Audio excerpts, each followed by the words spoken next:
проверить давление и сатурацию, заполнить анкету, ответив на вопросы врача. Алгоритм действий перед ревакцинацией тот же, что и во время вакцинации. Марина Харсиева уже успела укрепить иммунитет весной, а сейчас надеется сделать это вдвойне. Она не болела и поэтому уверена, верные шаги помогли избежать коварного вируса. В марте вакцинация я садик чувствовать диата все время.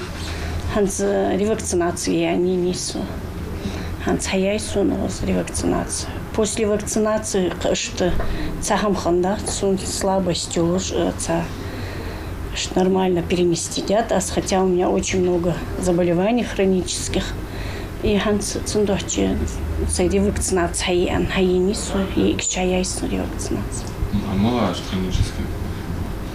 Диабет, гипертоники.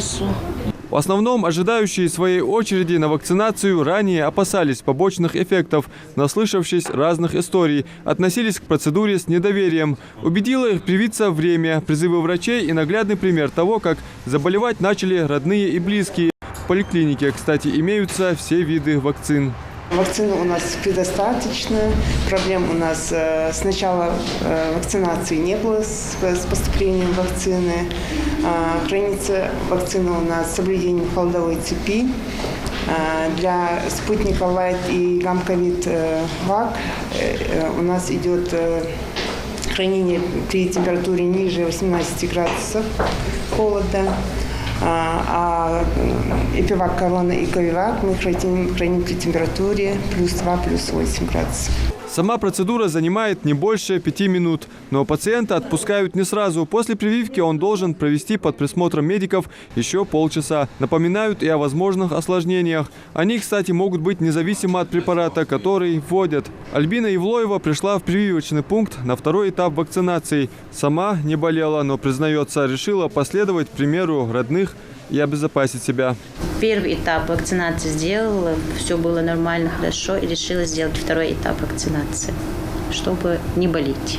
Вакцинацию сделали муж и 2 старших сыновей, и я. 4, а все остальные маленькие. Готовимся, чтобы не заболеть. По словам врачей, в Карабулакской городской больнице с начала года уже вакцинировались более 15 тысяч человек. Стремительно растет и статистика ревакцинированных. У нас началась ревакцинация, это получается 3-я вакцинация против коронавирусной инфекции. Для чего мы делаем ревакцинацию? Это делается для людей, у которых создался уже какой-то иммунитет. И для закрепления этого иммунитета мы делаем ревакцинацию. Делаем обычно однокомпонентной вакциной «Спутник Лайт».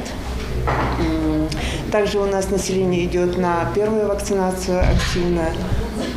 Они к нам подходят, врач осматривает их, и если у них все нормально со здоровьем, она их направляет в привычный кабинет на вакцинацию.